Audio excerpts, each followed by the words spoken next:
Buenas tardes, bienvenidas, bienvenidos a la edición central de MBD Noticias. ¿Cómo estás, Wilmar? ¿Cómo andás, Natalia? Bueno, un gusto compartir una nueva jornada informativa contigo, ¿eh? ¿Cómo te trató este día en que la selección empezó no pudimos ganar, ronda por el Mundial? Fue un partido parejo, muy parejo. Ya en la previa podíamos imaginar que podía darse eso. Tenemos chance todavía, ¿eh? Faltan 2 partidos. Bueno, vamos a tener que ganar alguno. Hay que aprovechar los conocimientos de Wilmar Amaral. Faltó un poquito de generación de fútbol. Alguna parte del libreto le hicimos bien, otra no tanto. Pero bueno, no perdimos, si se quiere. Eso puede ser. Vamos a tener dentro de unos instantes nomás algunas opiniones de otros, de uruguayos. Me parece muy bien. Que también dan consejos al director técnico. Somos todos técnicos acá, claro, exactamente.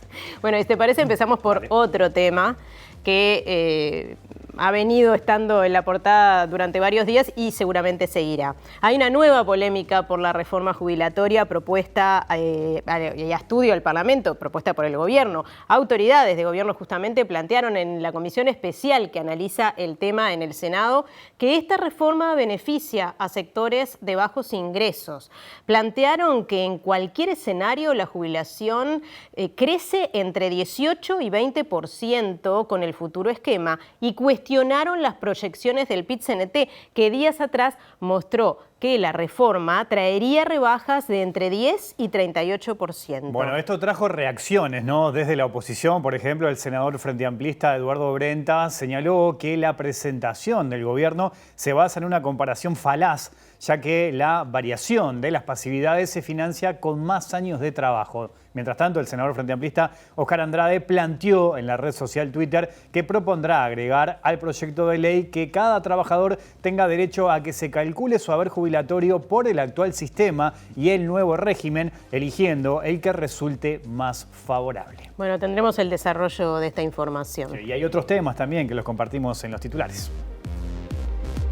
La Clínica de Litigio de la Facultad de Derecho comenzó a trabajar sobre acciones judiciales al Estado por el proyecto Neptuno. La Cámara Uruguaya de Televisión para Abonados confirmó que presentará acciones legales contra las juezas que fallaron a favor de Equital, aprobando bloqueo de señales de televisión abierta. Frente Amplio recopila información sobre el caso Astesiano. Senador Sánchez afirmó que Uruguay está ante uno de los casos de corrupción y espionaje sin precedentes en la historia del país. La Secretaría Nacional de Lucha contra el Lavado de Activos busca regular las criptomonedas en Uruguay. Argentina y Paraguay ponen reparo sobre el intento del gobierno uruguayo de adherir al Acuerdo Transpacífico. 4 de cada 10 uruguayos pasan entre 1 y 3 horas al día en sus redes sociales, según la Usina de Percepción Ciudadana. El atraso cambiario complica a los exportadores y genera dilemas en el Banco Central. Millonaria multa al partido de Jair Bolsonaro en Brasil por pedir invalidar las elecciones. El Parlamento ruso aprobó una ley que prohíbe la propaganda LGBTIQ+. China registró un récord de nuevos casos diarios de COVID, crecen las restricciones y empeoran las perspectivas económicas. La selección uruguaya empató con Corea del Sur en su debut del Mundial de Qatar. El técnico Alonso realizó un planteo conservador.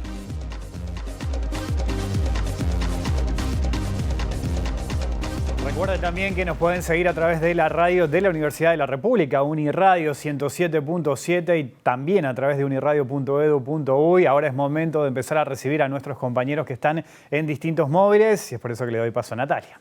Sí, tenemos a 2 de nuestros compañeros en 2 puntos distintos de Montevideo, a Martín Duarte y Diego Martini. Y ya les damos la bienvenida para que nos cuenten dónde están. A ver, Martín Duarte, allí vemos novedades de la Intendencia.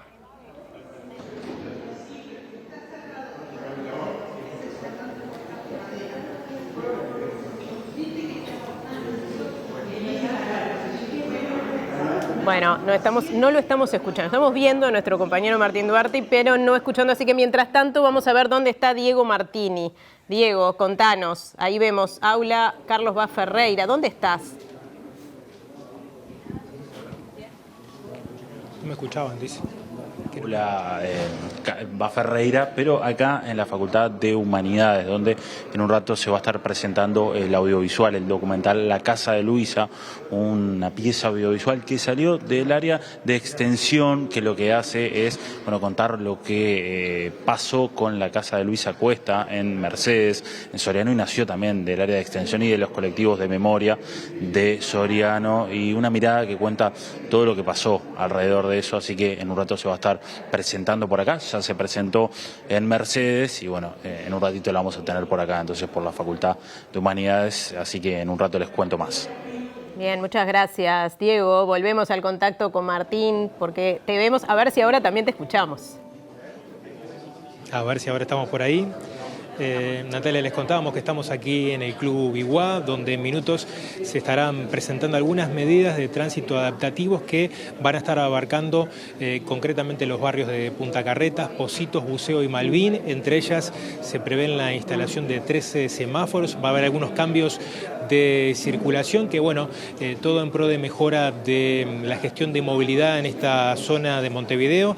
Van a estar presentes autoridades de la Intendencia y la Intendenta Carolina Cosa, así que en algunos minutos volvemos para aquí para detallar toda la información que se exponga de esta charla aquí en el Club Iguá. Muy bien, gracias Martín. Y ahora les proponemos conocer cuál será el tema del día de hoy de nuestra compañera Julieta Núñez Tomás. ¿Cómo anda, Julieta? Bienvenida. ¿Cómo estás, Wilmar? Espero que estés muy bien. Hoy vamos a hablar de un tema vinculado al gran evento del día que fue el partido de Uruguay, pero nuevamente no hablaremos de fútbol, sino de las posibilidades de poder ver este partido. Ustedes deben saber que existe legislación que habla del acceso a este tipo de eventos deportivos por la televisión uruguaya. Sin embargo, está habiendo problemas una vez más con ese acceso, y eso se da porque hay algunas empresas, principalmente vinculadas a los canales de televisión abierta, que hicieron un pedido de cautela al que la justicia accedió. Entonces hay algunos cable operadores del interior, pero del interior cercano, como de la zona metropolitana, que no están pudiendo emitir estos canales ni la señal de televisión abierta. Entonces vamos a estar conversando con la CUTA, vinculándolo a este tema, a un pedido que le hacen al ente regulador de la normativa vinculada a la ley de medios, que es la URSEC, y también, bueno, esta cuestión judicial que va a dar que hablar porque hay mucha normativa en el medio y la interpretación de esta normativa parece que no es para todos los actores la misma. Bien, gracias Julieta. Como decíamos en el arranque del informativo, empató sin goles Uruguay hoy en su debut en el Mundial de Qatar. Fue 0-0 ante Corea del Sur. Vamos a compartir algunas repercusiones. Que juega Uruguay, venimos a calentar a la celeste. Ahí como que quisimos, pero nos faltó un poquito. Estuvimos ahí, cerquita. Pero bueno, siempre sufriendo, ¿no? Así que bueno, para ser el primero de última no nos podemos quejar, hay que ser un poco positivos y decir, bueno, pudo haber sido peor. Este es el árabe Asim Assam, a veces Asim y a veces Assam, como Uruguay, a veces sí, a veces no. ¿Y hoy cómo estuvo? Y hoy no. Bueno, nada, hicimos un gran partido, creo que igual muchos errores, lo vi muy preciso a Uruguay. Nos falta un poquito más de saber aprender a jugar por las bandas y entender que Luis Suárez solamente está para meter la pelota adentro, nada más. Conseguí la Copa del Mundo hace 4 años, una réplica acá en Uruguay. ¿Tienes fotos ahí? Sí, tengo fotos, mirá, sí, ojalá Uruguay sea campeón del mundo. Si llega a dar esta foto, da la vuelta al mundo, mirá. ¿Con el capitán? Yo tenía miedo porque no hay coreano, porque yo soy lo único, pero todos son amables y divertimos mucho todos juntos. Sí.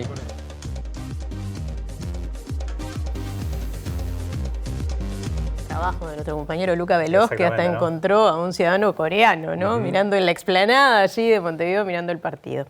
Bueno, empezamos en el desarrollo de la información porque la Clínica de Litigio de la Facultad de Derecho comenzó a trabajar sobre posibles acciones judiciales al Estado por el proyecto Neptuno. Bueno, recordemos que este proyecto prevé la instalación de una planta potabilizadora de agua en la zona de Arasatí, en el departamento de San José. La Clínica de Litigio viene trabajando desde el año pasado con organizaciones de la sociedad civil, con la organización de vecinos de Arasatí, denominada Los Tucutucu. Hemos también ido al lugar, hemos hablado con algunos pescadores de la zona. Los estudiantes han hecho un relevamiento de la situación, han estudiado las características del proyecto, han entrevistado a un montón de personas. Y en estos momentos estamos trabajando sobre posibles acciones judiciales, patrocinando a organizaciones sociales en defensa del medio ambiente y para evitar que se concrete este proyecto que entendemos generaría muchos perjuicios de distinto tipo al país. Es un caso muy especial, el caso del proyecto Neptuno, y que admite impugnarlo por distintos caminos. Seguramente haya otros actores políticos o de la sociedad civil que impugnen por algún camino. Nosotros vamos a intentar de alguna manera contribuir con algún otro tipo de estrategia. Vamos a cambiar de tema porque, bueno, la situación de Astesiano, el ex custodio presidencial que fue procesado, sigue dando que hablar. En este sentido, hoy el que habló del tema fue el senador del Frente Amplio, Alejandro Sánchez, que además integra esta comisión creada que, bueno, sigue investigando todas las repercusiones que rodean a este caso, ¿no? Y lo que dijo fue que los datos que surgen van destapando una olla de corrupción, entre comillas, que tiene responsables políticos más importantes que Astesiano. Acá lo importante es saber qué movía estos hilos, destacó el senador. Lamentablemente la llegada del gobierno nos trajo este tipo de acciones que uno los veía en las películas o en otros países y no lo podía creer, en donde en definitiva lo que estamos asistiendo lamentablemente a que se está destapando una olla de mucha corrupción en este gobierno y nos preocupa profundamente. Que el gobierno está tratando de mirar para el costado, ¿no? Y lamentablemente los uruguayos nos estamos despertando que se utilizaron los recursos del Estado, tanto sea de inteligencia como de otras prestaciones que tiene el Estado como cámaras para fines particulares. Y todavía hay cosas que no sabemos y eso es lo que más asusta. Aquí hay, me parece a mí, responsables políticos más importantes que el caso que el solo hecho Astesiano, que era un ejecutor de órdenes que todavía no sabemos quién las daba. Con respecto a los chats publicados recientemente por el periódico La Diaria, que vinculan al jefe de seguridad de Presidencia como responsable de gestar una reunión entre autoridades de Emiratos Árabes y el presidente de la República, el senador Sánchez señaló que esos chats existen y todavía no sabemos bien qué referencias hace cuando se habla de pescado frío. Hay quienes dicen que ahí se habla de dineros de coima, señaló el legislador. Las explicaciones de Heber cada vez son más confusas, y lo que intenta el gobierno es tratar de decir que estamos ahora en presencia de un mitómano.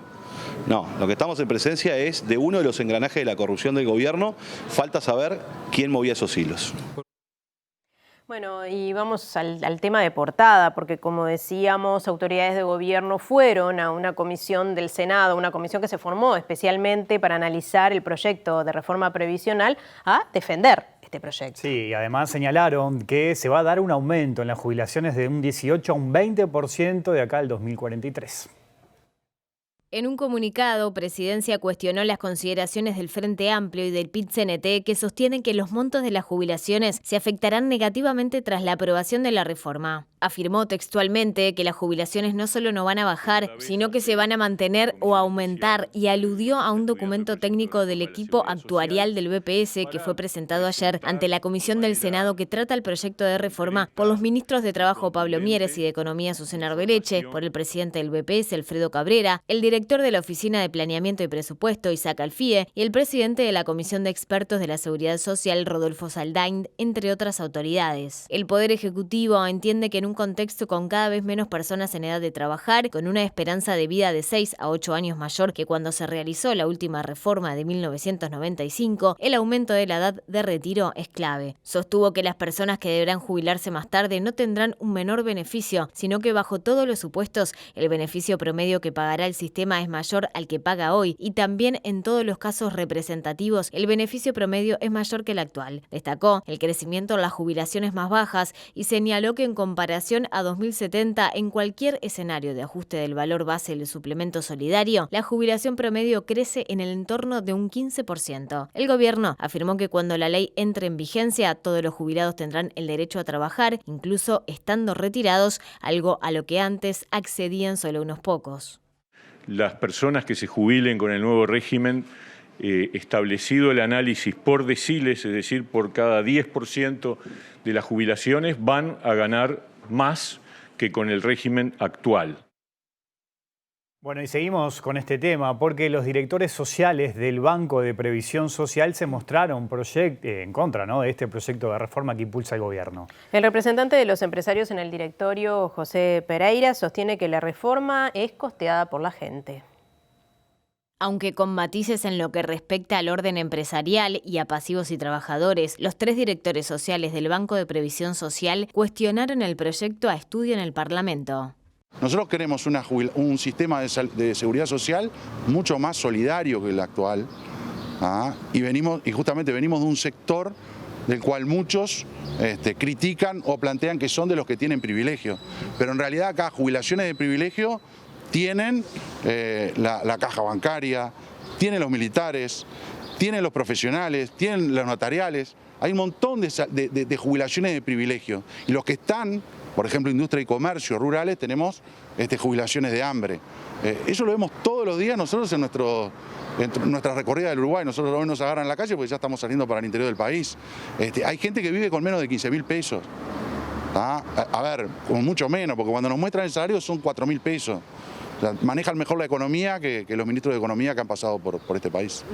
¿Qué opina con respecto a la elevación de la edad de retiro? Que está mal. Otra vez el costo es para la gente. A ver, OCE los otros días andaba en un déficit casi igual que el del BPS. ¿La culpa la tiene que la gente vive más? ¿Hasta en la casa toma más agua?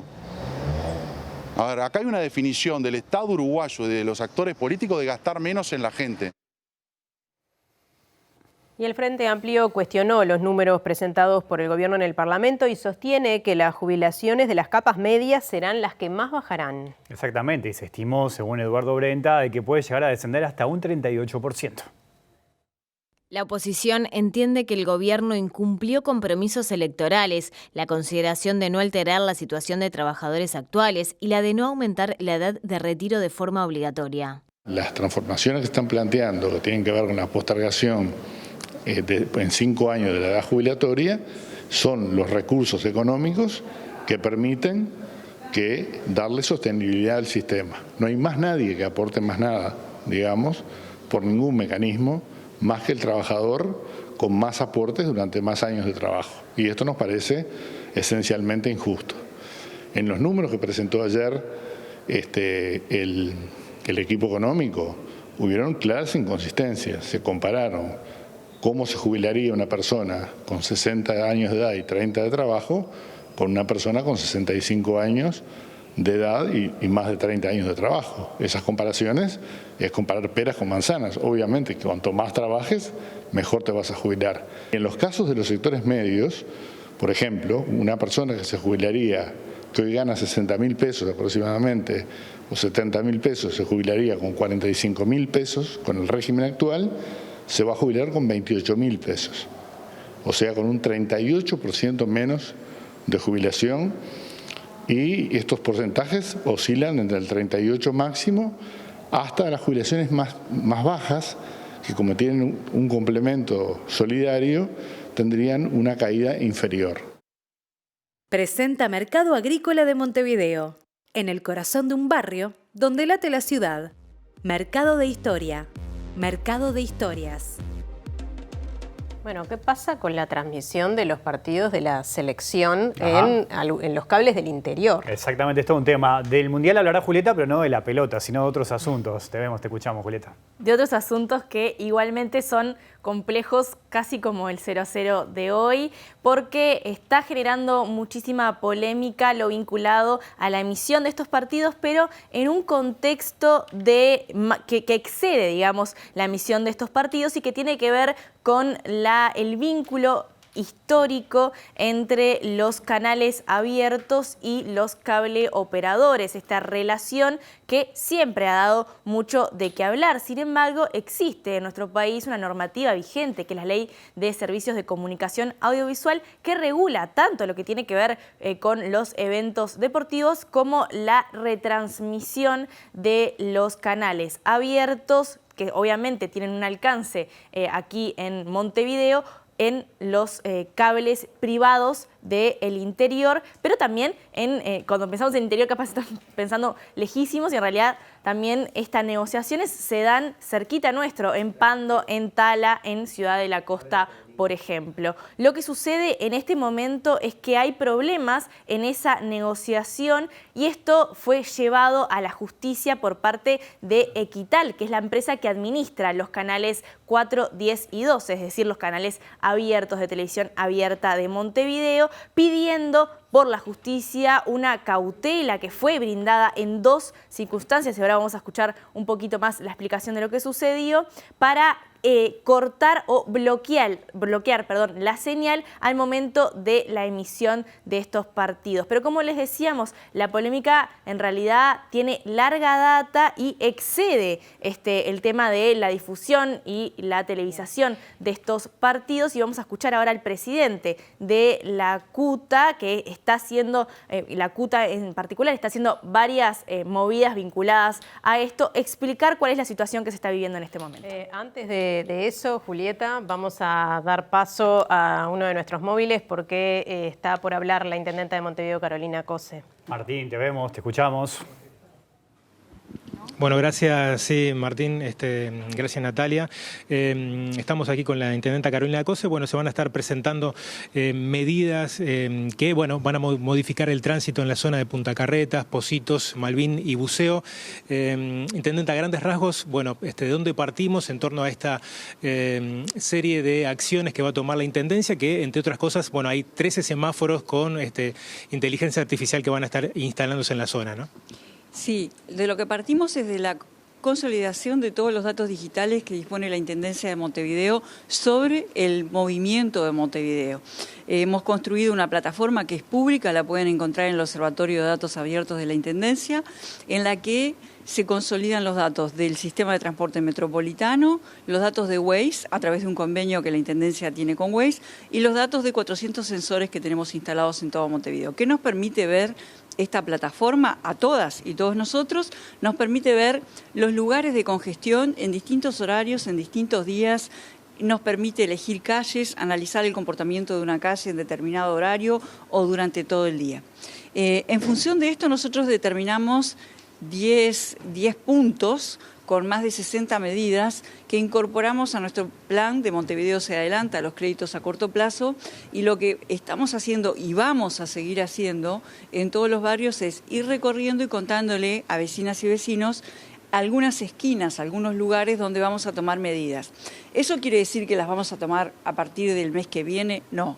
Esto es un proceso en el que la gente tiene que conocer, ustedes nos ayudan mucho porque tienen un material que va a tener los planos de las esquinas, los lugares y cuáles van a ser los planes de los cambios que va a haber.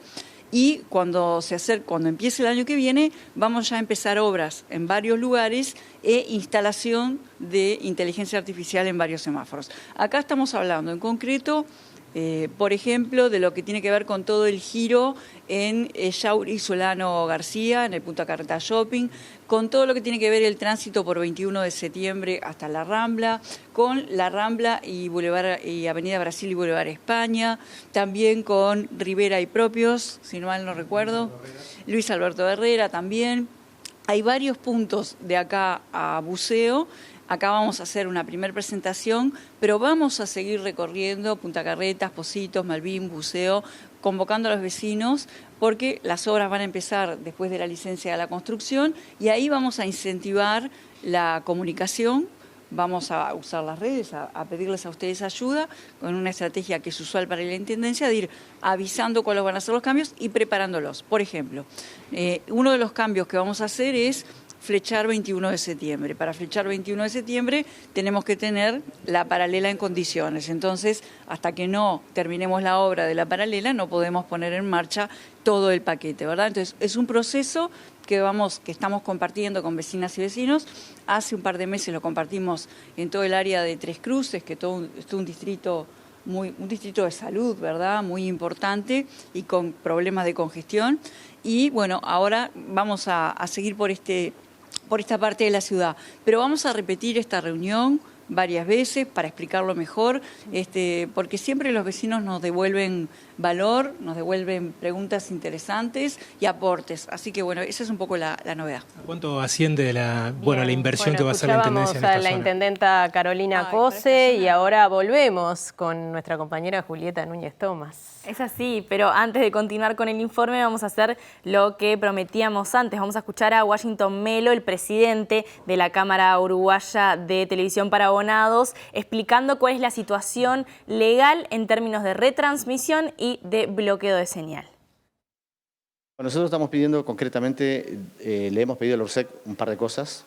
Una de ellas es que se expida respecto a lo que marca el artículo 117 respecto a la obligatoriedad de los cable operadores de retransmitir las señales de los canales de aire dentro de su área de cobertura. En ese sentido, la URSEC se expidió diciendo que sí, que es obligatorio. También pedimos, ante algunas notificaciones de la empresa titular de los derechos, de que en el caso de que emitieran los canales de aire, que debieran hacer blackout cuando hubieran partidos del Mundial. Nosotros, la ley de medios es muy clara y el decreto reglamentario es mucho más claro todavía. Los cable operadores tenemos la obligación de retransmitir esas señales, no podemos hacer ningún corte de ninguna especie, tenemos que pasarla en su totalidad, con su publicidad, así como viene, la tenemos que recibir, o sea, no podemos hacer cortes. Entonces, entendemos que eso no corresponde, ¿verdad? Que los propios titulares de las señales nos obliguen a hacer un blackout cuando son ellos los que la emiten y nosotros lo tenemos prohibido por ley. Bueno, Julieta, ¿y cuáles son las acciones que está pensando o que está tomando la Cámara Uruguaya de Televisión para Abonados? Bueno, están en este momento realizando varios análisis con su equipo legal, interpretando la ley de medios, actuando, según mencionan, bajo esta normativa e hizo, como escuchábamos recién, en realidad escuchábamos una parte de lo que hizo, pero es la tercera vez que piden comunicación con la URSEC vinculada en primera instancia a la obligatoriedad o no de brindar determinado servicio, es decir, la retransmisión de estas señales, pero también le consultaron por lo que tiene que ver con los bloqueos. Y vamos a ver qué es lo que le está solicitando en este momento la CUTA a URSEC, que es, como decíamos, el ente regulador de la ley de medios. Dice que a fin de obtener el respaldo del órgano regulador en el comportamiento debido de nuestros asociados y o de prevenir un actuar eventualmente generador de responsabilidad por parte de estos, en mérito a lo expuesto, que es la explicación de lo que está sucediendo, solicitan a la URSEC que se expida de forma urgente respecto a la legalidad de la pretendida exigencia por parte de Equital, que es quien maneja las señales, como decíamos recién, de bloqueo de los canales de Montevideo 4, 10 y 12 en determinado horario y ante el referido evento deportivo. Como les decíamos anteriormente, la URSEC ya se manifestó con respecto a la obligatoriedad de retransmitir estas señales, pero lo que falta en concreto es una expresión sobre qué tiene que suceder o qué debería suceder con este bloqueo, que es lo que en este momento está generando mayor polémica. ¿Por qué se genera esta polémica? Además, bueno, porque hay opiniones divididas desde el punto de vista incluso de la justicia de si es legal o no hacer este tipo de bloqueos, y frente al pedido de Equital en la justicia de que determinados cable operadores bloquearan la señal en ese momento, es que se expidieron jueces con diferente criterio. Vamos a escuchar ahora la explicación nuevamente de Washington Melo de qué fue lo que sucedió en las instancias judiciales. Las juezas de Pando y Canelones dictaron, sin dar vista a los cables, las sentencias o sea, acogiendo las cautelares que presentó Equital. No así sucedió en el caso de Cable Plus, el cable de la costa, que el juez le trasladó la vista al cable, el cable hizo los descargos, bueno, enteró al juez de la ley de medios, que digo, es una ley que la conoce todo el mundo, y el juez no acogió la cautelar y de alguna forma falló a favor del cable, ¿verdad? Entonces Cable Plus en este momento está con los canales de aire de Montevideo, más TV Ciudad y bueno, Canal 5, los tiene en su grilla, como marca la ley, como está obligado, en las mismas condiciones que lo venía haciendo, ¿verdad? El caso de las empresas de Pando y Canelones, el sábado pasado, bueno, frente a la presión que tenían de sus clientes y bueno, no tuvieron otra alternativa que terminar aceptando las condiciones que le imponía la empresa. Eso es compra mundial y empieza a pagar canales. Con las empresas, y a nivel de la Cámara lo estamos analizando y las empresas están evaluando, presentar acciones judiciales también, o sea, las denuncias que correspondan ante la Suprema Corte de Justicia frente a las magistradas que procedieron de esa forma, porque están obligando a empresas a violar la ley, ¿tá? Entonces entendemos que la ley de medios es una ley muy clara, las juezas de forma apresurada, sin trasladar vista a las empresas, tomaron la decisión sin evaluar el impacto que iba a tener eso.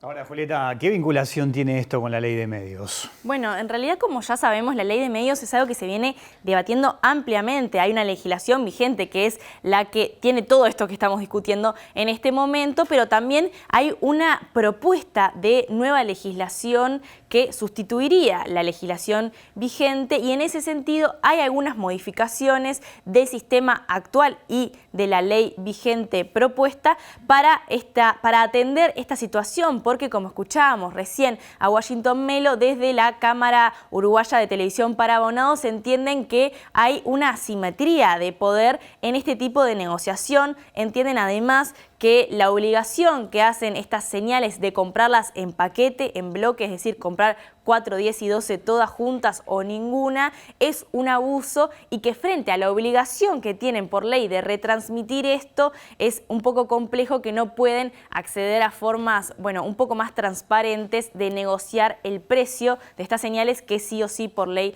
deben emitir. Así que en realidad, más allá de lo que pueda suceder con esto, y como escuchábamos recién a Washington Melo explicar que seguramente van a tomar, y así lo confirmaron, acciones legales contra esta decisión, porque entienden que están obligando a las empresas, lo escuchábamos recién, a violar la ley vigente. Bueno, también están pensando y proyectando cómo puede darse frente a este panorama una negociación menos desigual con estas señales.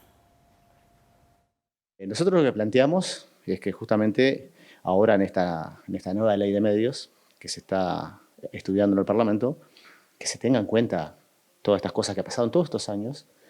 Cada vez que hay algún evento, suceden este tipo de incidentes. Cada vez que se vencen los contratos de los canales de Montevideo, que los cables tienen que abonar, pasa exactamente lo mismo, porque las amenazas de o compras los 3 canales o te bajo la señal, o sea, y como bien sabemos nosotros, en el interior del país, si bien llegan otros canales con información nacional, el impacto en la gente, ya digo, por los años que tienen estos canales en el colectivo de la gente, es lo que la gente mira, ¿verdad? Entonces, las empresas de cable, frente a la imposibilidad de negociar 1 o 2 canales, son los 3 o son nada, entonces antes de quedarse sin nada, aceptan condiciones que sabemos que no, o sea, tan reñidas con lo que marca la ley de la competencia, que lo que evita es ese abuso de posición dominante que tienen estas empresas, ¿verdad? Presentó Mercado Agrícola de Montevideo, en el corazón de un barrio donde late la ciudad. Mercado de Historia, Mercado de Historias. Salimos del estudio nuevamente, vamos a recibir a nuestro compañero Diego Martini. Diego, te vemos, te escuchamos. Wilmar, Nati, bueno, ahora ya propiamente adentro de la Abad Ferreira, donde en un ratito, como decíamos, se va a estar proyectando la Casa de Luisa, y estamos con Javier y con Jimena, docentes, que es de donde nace este proyecto. Buenas tardes, y bueno, ¿cómo nace la Casa de Luisa? Bueno, el proyecto nace en realidad de la Comisión Memoria, Verdad y contra la Impunidad de Soriano. Ellos son una comisión que trabaja en Soriano hace muchísimos años para recuperar las memorias vinculadas a la dictadura y a los años 60 en el departamento de Soriano. Son ellos quienes nos convocan a nosotros, en realidad primero a Javier y después a mí.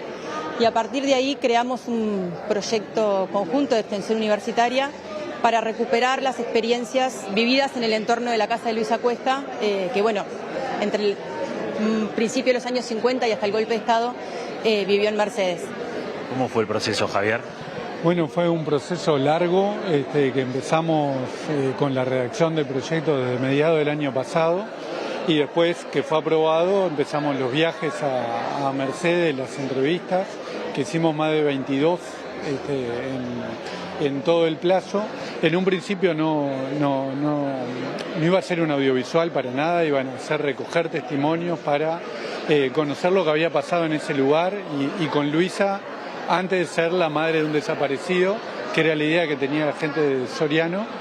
Pero después, viendo la riqueza de los testimonios... ¿Qué se encontraron, por ejemplo? La variedad, y con gente muy diversa, desde vecinos, compañeros de militancia, gente mucho más joven que Luisa, que eran incluso más chicos que su hijo, pero que iban a la casa de Luisa, a veces sin estar Luisa, y la movilización estudiantil, la movilización sindical, discusiones que nos sorprendían, por ejemplo, los debates entre China y la URSS, tan fervientes entre el 68 y el 70 y pico, que bueno, fue tomando forma y la gente de Soriano dijo vayamos un poco más, y así surgió la idea, la apuesta de un audiovisual muy artesanal, porque ninguno de nosotros se dedica a eso, pero bueno, con el trabajo de Marcelo Goyo, que fue el que editó y que lo dejó visible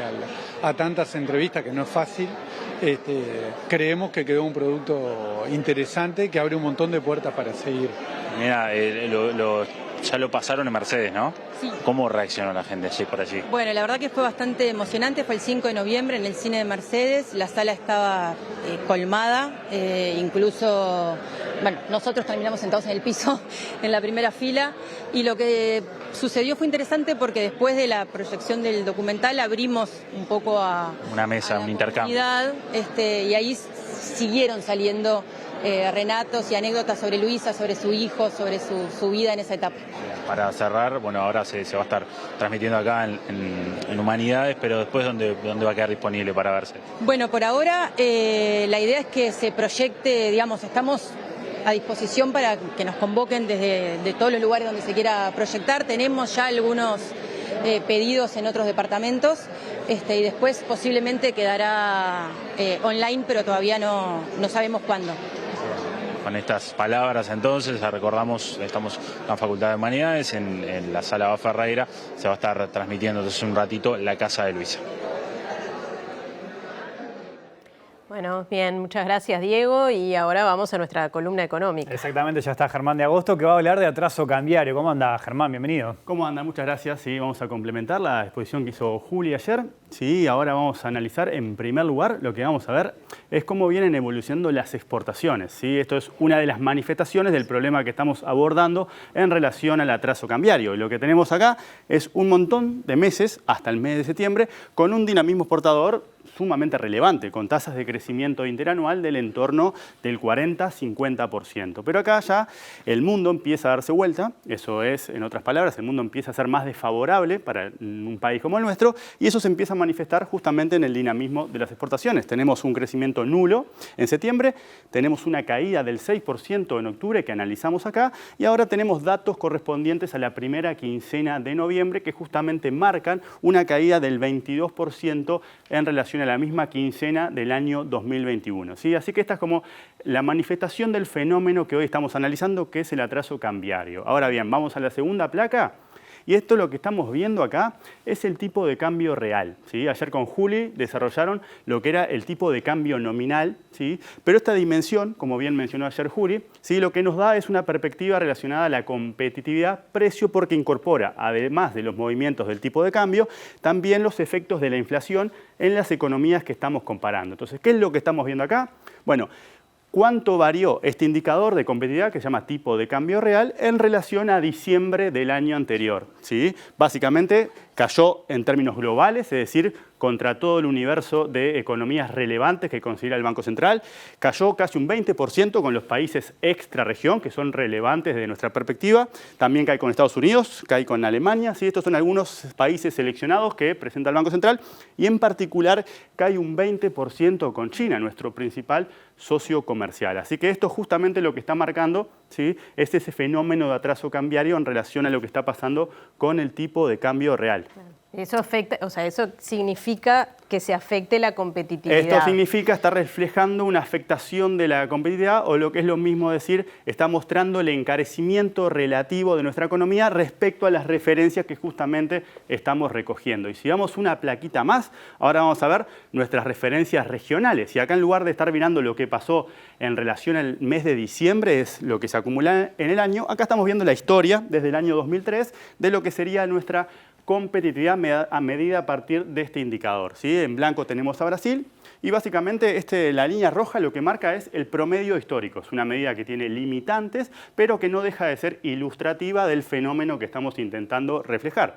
Cuando estamos por debajo de la línea, quiere decir estamos caros en relación a los países que están puestos acá. Cuando estamos por encima, estamos baratos en dólares. O sea, estamos un 36% más caro que Brasil. Exacto. Y un 48% que Argentina, teniendo en cuenta...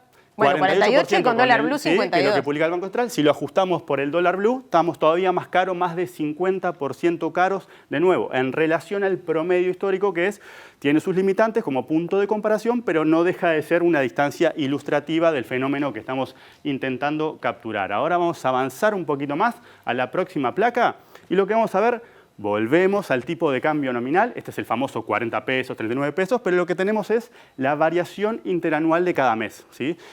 Esto es, enero 2022 contra enero 2021 el tipo de cambio aumentó. Pero después si nos recorremos todo lo que va del año, el tipo de cambio viene cayendo. En particular, en noviembre el tipo de cambio está 9% más abajo de lo que estaba en noviembre del año pasado. Es otra forma de representar lo que Juli presentó ayer, que básicamente cuando tomamos todo el año tenemos una caída hoy del entorno del 11 o 12%. Y esta es la estimación, por eso está en rojito, de lo que sería diciembre. ¿De dónde salen estos datos?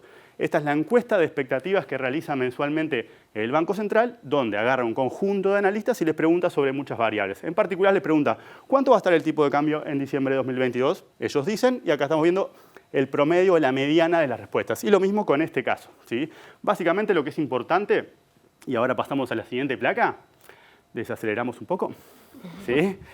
Esto es lo mismo, pero ahora le preguntan, esta es la encuesta de expectativas que realiza Exante, y acá le está preguntando a los empresarios, ¿cuánto estima que va a estar el tipo de cambio el año que viene? Bueno, la mayoría lo ve entre 43 y 45 pesos, y en promedio las respuestas se ubican en 43,8 pesos por dólar. Importante, tanto esto como lo anterior, hay que tener la consideración de que el dólar es una variable que no podemos predecir desde la economía, ¿sí?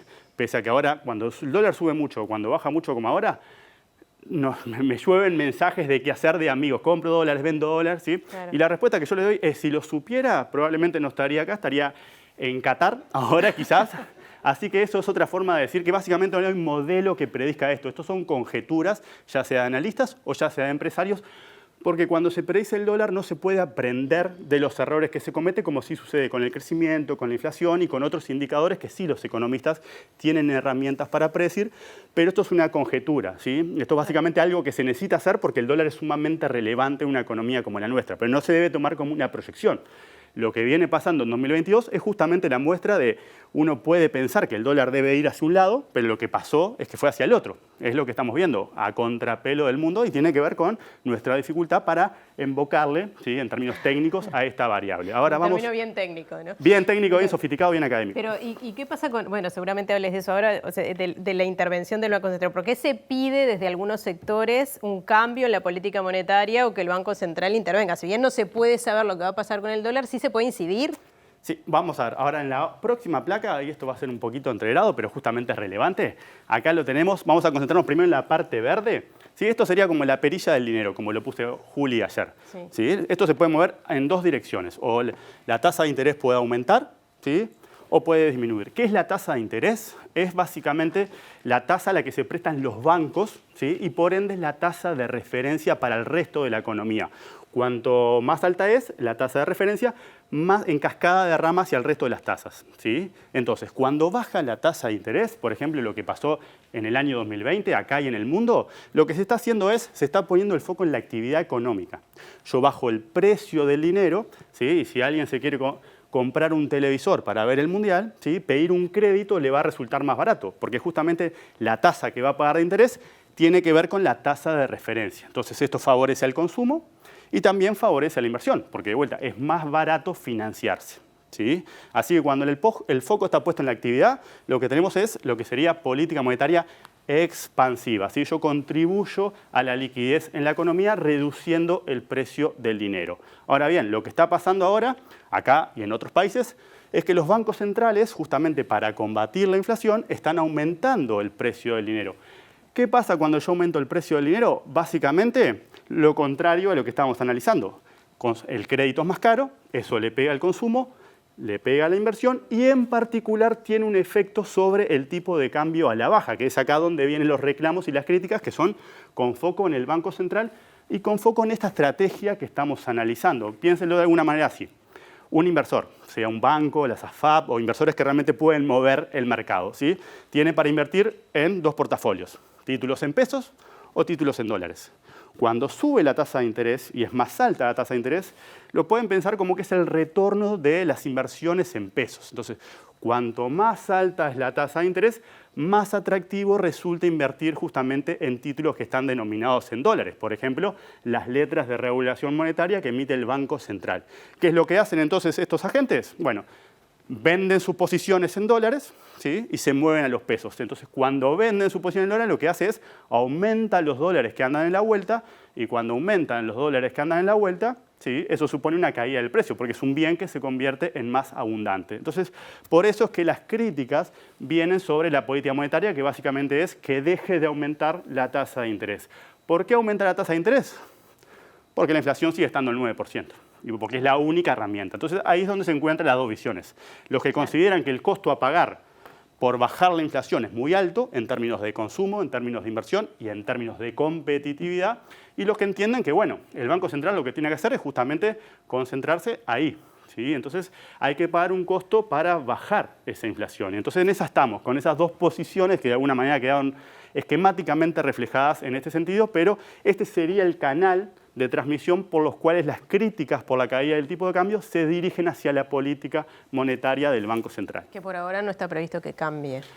Seguramente cambie el año 2023 porque Uruguay está recibiendo un shock negativo desde afuera y si esta política se profundiza, es decir, la política monetaria contractiva, el aumento de la tasa de interés se profundiza, lo que va a ser agudizar justamente la desaceleración que viene dada desde afuera. Y eso va a suponer que la recuperación, que hoy es asimétrica, ¿sí? Y que todavía viene con el empleo rezagado, de hecho el empleo está estancado en lo que va del año, ¿sí? Podría justamente no avanzar y en particular teniendo en cuenta lo que son las situaciones de sectores que vienen muy rezagados y que no tienen perspectivas muy favorables. En particular estamos hablando del turismo o en particular estamos hablando también de toda la zona del litoral que tiene la actividad afectada, dado que justamente estamos 50% más caros que lo que está Argentina. Bien, muchas gracias, Germán. Respiro ahora. Nos vemos la semana que viene. Bueno, y nosotros cambiamos de tema porque el pasado domingo 40 reclusos se enfrentaron con guardiacárceles en el ex CONCAR. El comisionado parlamentario para las cárceles, Juan Miguel Petit, dijo que todavía no está claro qué fue lo que ocurrió. Petit dijo a su vez que no descartó que se traslade... Estaba con ganas de hablar. No descartó que se traslade el caso a Fiscalía, aunque adelantó que se está entrevistando con los privados de libertad que participaron en el episodio para esclarecer estos hechos. Unos 10 reclusos resultaron con heridas leves luego de una trifulca generalizada entre 40 internos y los policías que custodiaban el sector, según detalló Montevideo Portal. Ninguno de los presidiarios que acusaron lesiones debió ser trasladado de urgencia y fueron supervisados por un médico. Juan Miguel Petit, el comisionado parlamentario para el sistema penitenciario, dijo a MBD Noticias que se está trabajando para averiguar lo que sucedió. Estamos trabajando y estudiando a ver lo que pasó. En base a eso veremos los pasos a seguir. Hablamos con todo el mundo. Pero bueno, por todo indica que no hay heridos de identidad. No hay nadie que fue llevado a hospital y no hubo ningún herido grave. Y bueno, es un hecho confuso. Como habitualmente cuando hay hechos confusos tratamos de investigar, lo que hacemos habitualmente. Bueno, llegó el momento de recibir a nuestro compañero Juan Ignacio Dorrego, que nos trae algunas impresiones de esta usina de percepción ciudadana. Exactamente, consumo de radio, televisión y redes sociales. Ese era el tema de hoy. Hola, buenas noches, ¿cómo andan? Bueno, hoy estamos compartiendo algunos datos que estuvimos relevando con quienes integran este panel de la usina de percepción ciudadana en cuanto al consumo de radio y podcast, televisión y también el consumo de internet o redes sociales a través de celular u otros dispositivos. Así que para comenzar vamos a mostrar los datos que nos traen o que nos dejaban las respuestas con relación a la frecuencia con que las y los uruguayos escuchamos radio o podcast. Para comenzar, el 44% de las personas dicen que escuchan todos o casi todos los días. En el otro extremo, apenas un 7% de la ciudadanía dice no escuchar radio o podcast nunca. También trajimos los datos en cuanto a esta consulta para analizarlos en relación al al tramo etario al cual pertenecen. Y en este caso vemos cómo a medida que aumenta la edad de quien responde, también aumenta el tiempo o la frecuencia con la que escuchan radio o podcast. En este caso, el 56% de las personas de 60 años o más dice escuchar todos o casi todos los días radio o podcast. Y en cambio, en el otro extremo, quienes integran el tramo etario más joven, entre 18 y 29 años, apenas 2 de cada 10 escuchan todos o casi todos los días radio o podcast. Bueno, supongo que algo similar sucederá cuando se pregunta cuántas horas al día miran televisión. Bueno, pasamos a la siguiente placa, que tenemos algunos datos similares para compartir en este caso.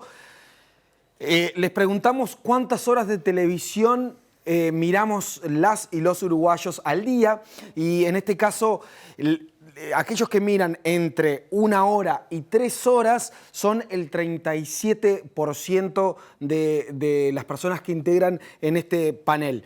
El 16% dijo no mirar televisión, y bueno, un 12% mira más de 4 horas. Para tener algo de relación, una encuesta similar se hizo en Argentina hace poco, y en promedio 3 horas 19 minutos mira la población en Argentina, algo que está por encima de lo que parecen ser los datos que tenemos para compartir. Al analizar estos datos según el nivel socioeconómico, que es una de las variables de corte interesantes para ver en este caso, tenemos que aquellas personas que integran los estratos socioeconómicos más bajos, tienden a consumir más horas de televisión. De esta forma, aquellos que integran el nivel socioeconómico bajo, el 18% de estas personas mira más de 4 horas diarias de televisión, y 17% dijo entre 3 y 4. A diferencia del otro extremo, de que las personas que integran el panel en nivel socioeconómico alto, apenas 1 de cada 10 mira más de 4 horas, y el 14% lo hace entre 3 y 4 horas. Y ahora, ¿cuántas horas al día pasamos en las redes sociales, por ejemplo? Bien, pasamos entonces a la siguiente placa, que justamente tiene estos datos para compartir. El 43% de la población dijo pasar entre 1 hora y 3 horas en redes sociales. Apenas el 3% declara no usar redes sociales, y un 13% usa más de 4 horas al día las redes sociales. Esta pregunta también traemos para analizarla según los cortes por tramo etario, algo que nos parecía relevante de poder compartir, y en este caso algo que es esperable, se comprueba, digamos, de alguna manera con los datos, y aquellas personas más jóvenes tienden a usar más redes sociales en nuestro país. De esta manera, el 47%, casi la mitad de los jóvenes entre 18 y 29 años, usan entre 3 y 4 horas o más de 4 horas las redes sociales. En cambio, en el otro extremo, las personas de 60 años o más declaran un 5% que lo usan más de 4 horas, y el 12% entre 3 y 4 horas. Bien, bueno, muchas gracias, Juan. Nos mandamos algún mensajito. Nos mandamos algún mensajito. Seguramente la semana que viene traigamos para compartir otro tipo de consumos culturales que tenemos las y los uruguayos. Perfecto, muchas gracias. Y cambiamos de tema. Ajá. El titular de la Secretaría Nacional de Lucha contra el Lavado de Activos, Jorge Yediak, expresó la necesidad de regular las criptomonedas en línea con la propuesta presentada por el Banco Central del Uruguay. Sí, agregó que resulta clave que exista un organismo que pueda controlar el origen de estos fondos. Desde la parte nuestra de lavado de activos, lo importante en este tipo de operaciones que usted señala de adquisición o permuta de criptoactivos por otro tipo de valores, otro tipo de bienes, está siempre en la determinación del origen del dinero. Y eso es exactamente igual que con otro tipo de valor. Usted puede venir a comprar con una joya, puede venir a comprar con dinero en efectivo y siempre, cuando es actividad obligada, como seguramente haya que hacer una diligencia intensificada, una debida diligencia intensificada, lo importante es que usted acredite cómo se hizo de ese bien. En el caso de un criptoactivo, perfecto, usted tiene, póngale $100.000 en criptoactivos, ¿cómo fue que usted se hizo de esos criptoactivos? ¿De dónde está el origen del dinero? ¿Vendió algún inmueble suyo y los adquirió? ¿Es una herencia? Pero bueno, esa es la acreditación del origen del dinero. No ya toda la temática concreta del funcionamiento del criptoactivo, sino usted, comprador concreto, utilizador concreto de esa moneda virtual, ¿cómo se hizo de ella? ¿Es un sector definido de riesgo por los organismos internacionales? Es un sector definido como de riesgo, como es evidente para todo el sentido común. Por eso la recomendación 15, creo que es del Gafi, obliga a los países a regular el sector. El Parlamento tiene a estudio 3 proyectos de ley sobre regulación de las criptomonedas. Según Chediak, el presentado por el Banco Central del Uruguay es el menos ambicioso, pero se adecua plenamente con la normativa internacional y las recomendaciones del Gafi y del Gafilat.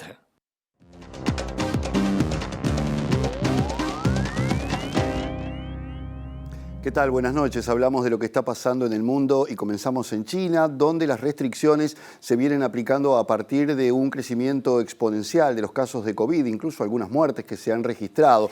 Estamos hablando de 253.000 casos desde que comenzó el mes de noviembre y solamente 22.200 en la última semana. Nuestro compañero Eduardo Delgado está en China y nos va a contar qué está ocurriendo allí con este tema. En Beijing ocurrieron 2 fallecimientos por COVID-19 en los últimos días, los primeros desde mayo de este año 2022. Las medidas en Beijing también incluyen la suspensión de la presencialidad en las escuelas y guarderías, tras registrarse un importante incremento de los casos. Muchos restaurantes de la capital china cerraron desde el lunes y otros muchos limitaron sus ventas a los pedidos para llevar. Las restricciones afectan fundamentalmente al central distrito de Chaoyang, sede de negocios y una de las zonas de embajadas de la ciudad, en que pidieron a los habitantes que trabajen desde sus casas. Además, es necesario mostrar una prueba negativa de PCR realizada en las 24 horas previas para acceder a lugares públicos como oficinas del Estado, supermercados, museos, parques o centros comerciales. Pero el aumento de casos no solo afecta a Beijing, sino a otras ciudades importantes como Guangzhou o Chongqing, aunque las autoridades por el momento no decidieron confinamientos totales como los aplicados antes en Shanghái o en Wuhan. La política de COVID-0 vigente en China de 2020 incluye testeos de PCR masivos y constantes, aislamiento de las personas contagiadas, confinamientos donde se detectan casos, además del cierre de fronteras para el turismo. Hay sectores de la población que muestran agotamiento y molestia por la continuidad de estas medidas y la falta de flexibilizaciones serias de las mismas. El Tribunal Supremo Electoral de Brasil rechazó la petición que hizo el Partido Liberal que apoyó a Jair Bolsonaro de suspender los resultados electorales de la segunda vuelta en ese país. Los argumentos fueron muy claros por parte del Tribunal Supremo, no encontraron razones para hacerlo, incluso pedían que eventualmente, también se auditara la primera vuelta donde Bolsonaro había tenido muy buena votación. Esta tarde, después de ese rechazo y de la aplicación de una multa de casi $4 millones para el Partido Liberal, el presidente Bolsonaro se reunió en el Palacio de Alvorada con los jefes máximos de las Fuerzas Armadas, incluido el general de la Reserva Braga Neto, que lo acompañó en la fórmula en las últimas elecciones. El presidente del Tribunal Supremo Electoral, Alexandre de Moraes, consideró de mala fe la denuncia presentada el martes por la agrupación política, según una nota publicada en el sitio del tribunal, y el fallo destaca la falta de pruebas y circunstancias que justifiquen el establecimiento de una verificación extraordinaria de unas 280.000 urnas electrónicas utilizadas en el balotaje presidencial. El Partido Liberal de Bolsonaro solicitó al Supremo invalidar los votos de las urnas electrónicas anteriores al 2020, en que fueron comprobadas disconformidades irreparables probables de funcionamiento, según argumentaron, y que se determinarán las consecuencias sobre el resultado de la segunda vuelta de las elecciones. Según Moraes, que consideró absolutamente falsos los argumentos presentados, el pedido fue ostensiblemente ofensivo al Estado democrático de derecho y realizado de manera inconsecuente, con el propósito de alentar movimientos delictivos y antidemocráticos, detalla la nota. El presidente del Tribunal Supremo aplicó a la coalición liderada por el Partido Liberal una penalidad de 23 millones de reales, equivalente a unos $4.200.000,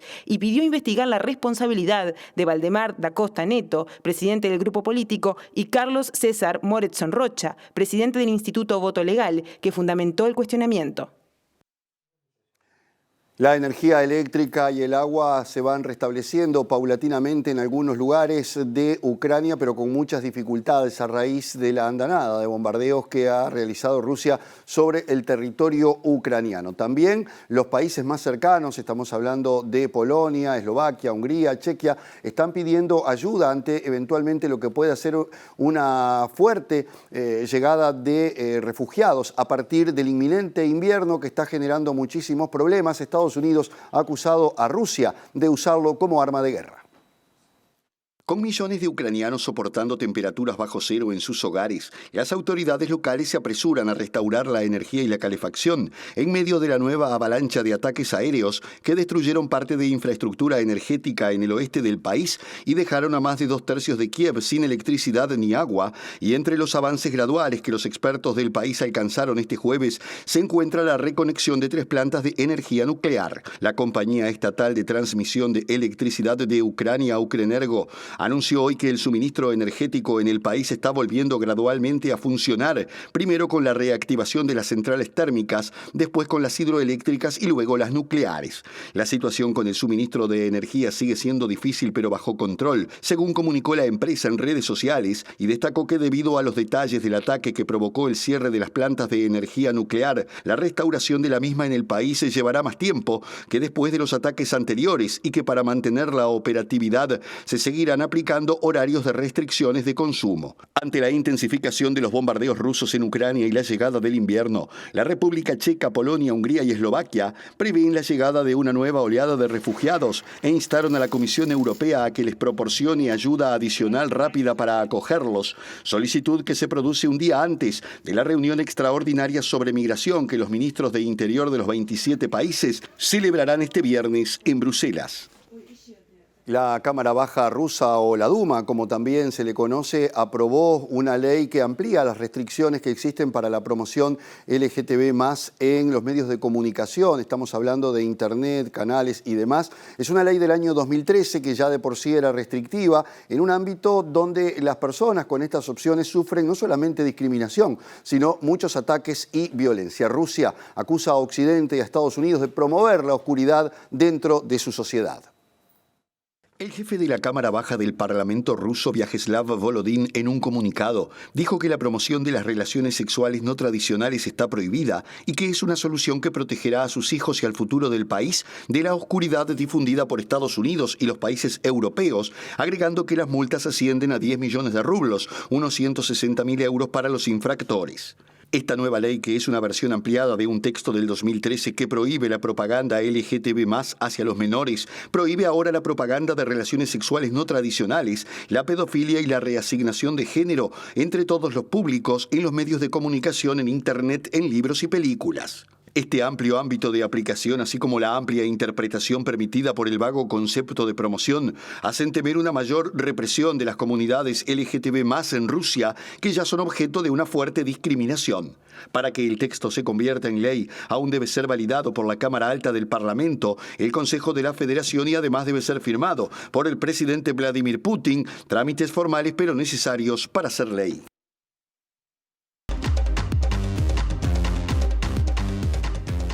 Bueno, antes de irnos repasamos los datos del tiempo. Bueno, yo quiero saber si tendremos calor también como hoy las próximas horas, ¿no? Vamos a ver qué dice el pronóstico. de verano. Bueno, mirá. Bueno, mañana, viernes 25 de noviembre, 16 de mínima, 27 de máxima. Uy. Parece que se mantiene y sube. Uy, fin de semana de playa, ¿no? Porque 26 de noviembre, 16 la mínima y 30 la máxima. Y el domingo casi igual, sube un poquitito la mínima 17, 30 la máxima y hay sol, así que bueno, momento de aprovechar. Bueno, sí, exactamente. Si van a la playa, cuídense del sol. Por supuesto, protector solar, bloqueador, lo que quieran, pero hay que cuidarse. Sí. Bueno, nos vamos, ya viene el lado B. Se viene el lado B con López Gualdaracena, derechos humanos. Hay un montón de temas interesantes y un diccionario que sacó para entender el derecho. Bueno, de todo, de todo estaremos hablando dentro de un ratito. Bueno, quédense entonces en la pantalla de TV Ciudad y nosotros nos reencontramos mañana a las 19 horas. Que pasen bien, chau.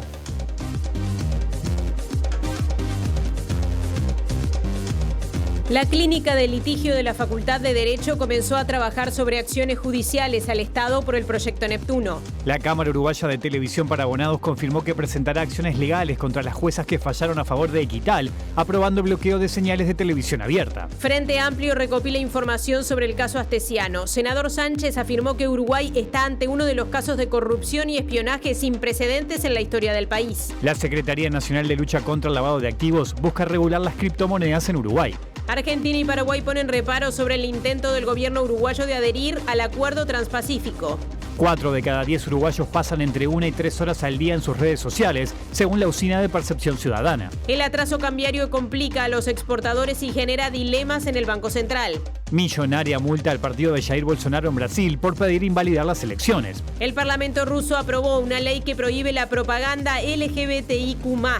China registró un récord de nuevos casos diarios de COVID. Crecen las restricciones y empeoran las perspectivas económicas. La selección uruguaya empató con Corea del Sur en su debut del Mundial de Qatar. El técnico Alonso realizó un planteo conservador.